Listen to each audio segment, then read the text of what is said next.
के गर्छ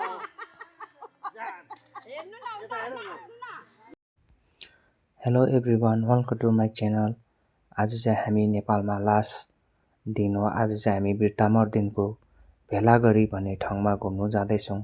आजको भिडियोमा चाहिँ हजुरहरूलाई हामी भेलागढीको भिडियो देखाउनेछौँ। अनि आज चाहिँ हामी भेलागढी घुमेर घर फर्किनेछौँ इन्डियातिर। इन्जोय गर्नुहोस् त भेलागढीको भिडियो हेर्नु।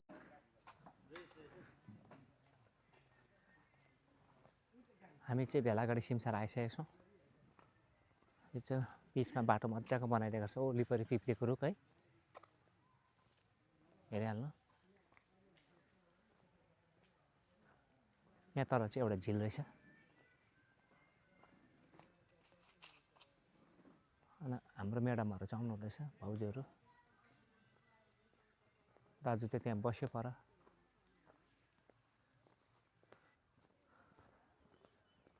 अनि यहाँ मुनि चाहिँ झिल रहेछ है। उपर हल्क पनि रहेछ, हल्क हल्क झिल रहेछ। यहाँ मुनि चाहिँ वरिपरि घुम्ने ठाउँ है। सिमसार भनेको त्यही रहेछ। त्यहाँ पर पनि पिकनिक खेल्न सकिने रहेछ है। भेलागढीमा चाहिँ बोट पनि गर्नु सकिने रहेछ। पर बोट पनि आउँदैछ है। यस्तै रहेछ। यहाँ भाउजूहरू चाहिँ एकदम स्टार कमाइसकेको छ। मोनिटाइज भइसकेको च्यानल छ उहाँको चाहिँ हो। म चाहिँ भर्खर बिग्नियर हो, कोसिस गर्दैछु। अनि जुम राइडर युट्युब च्यानल हेरेर बसिरहनु भएको छ, सब्सक्राइब गर्न नबिर्सिनुहोस् होला। सब्सक्राइब गरिहाल्नुहोस्। छेउमा भएको बेल आइकन पनि दबाइदिनुहोस्। लाइक र कमेन्ट पनि गरिदिनुहोस् है। तपाईँहरूको एउटा लाइक र एउटा कमेन्टले मेरो फेरि भिडियो बनाउने हौसला बढ्नेछ है। सिनेमेटिक हेरिहाल्नुहोस् भेलागढीको। शान्ति छ जग्गा चाहिँ। पिकनिक डेटिङ स्पट चाहिँ एकदम बबालै छ। हेरिहाल्नुहोस् सिमसार झिल सानोबाट। अब चाहिँ यहाँ चाहिँ सानोबाट फोटो सुट हुन्छ यहाँ म्याडमको। यहाँ पुलमा जानुहोस् तपाईँ। सोल्डर यहाँको चाहिँ यहाँ एउटा फोटो ल्याइदिनु पऱ्यो है। उपर चाहिँ हल पनि रहेछ।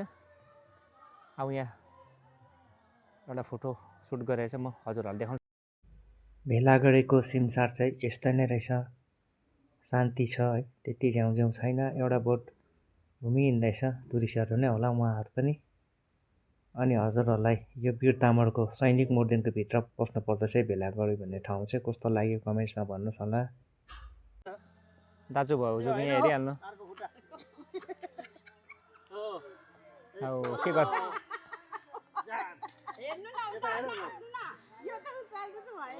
पर्खा त्यति राखा।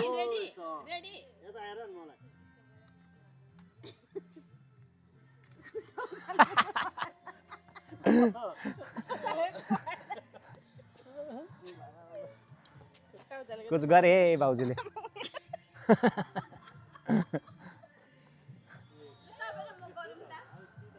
के चाहिँ नगरौँ हौ।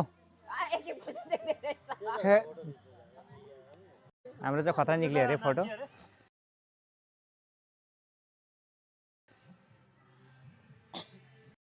हामी चाहिँ भेलागढी घुमि सक्यौँ है। अब चाहिँ हाम्रो जाने टाइम भइसक्यो।